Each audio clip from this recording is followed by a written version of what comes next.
C'est dans les locaux de l'UFC Que Choisir de Tours que Jean-Marc, bénévole et médecin à la retraite, a réalisé le prélèvement. Le 18 juin dernier, au lieu d'un verre, c'est plusieurs éprouvettes et un bidon de 5 litres d'eau du robinet qu'il remplit. Un test effectué dans 29 autres communes de France pour vérifier la présence de PFAS, des polluants éternels.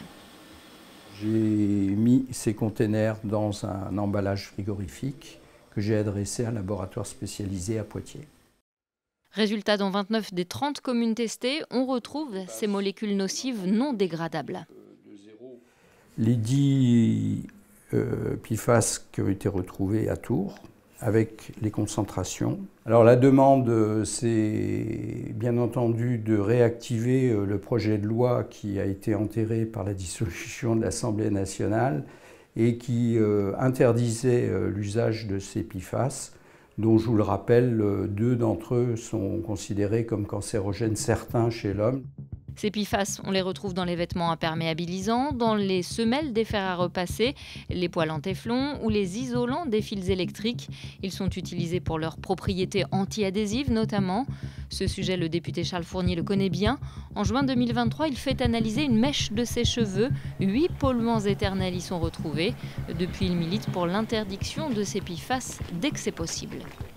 Il y en a dans les pacemakers, il y en a dans des vêtements de sécurité. Donc moi, je suis tout à fait lucide, on ne pourra pas éliminer les polluants éternels partout. Par contre, dans nos poêles, je suis désolé, il y a déjà des alternatives. Dans nos vêtements, il y a des alternatives. Dans la cosmétique, il y a des alternatives. Dans les fartes de ski, franchement, je pense qu'on glissera peut-être un peu moins vite, mais qu'on peut tout à fait faire du ski sans avoir des polluants éternels dans les patins des skis qui finissent dans l'eau.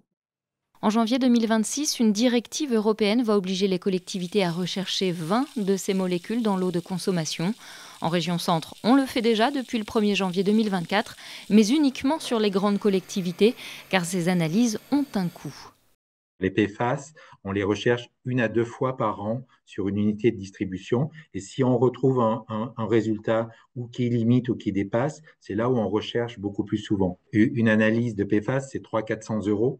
Donc, effectivement, si on fait ça tous les jours, ça veut dire que le prix de l'eau du robinet va augmenter et qu'il n'y a pas de raison de faire ça tous les jours parce qu'on sait quand il y en a, il y a de grandes chances qu'on en retrouve toutes les fois.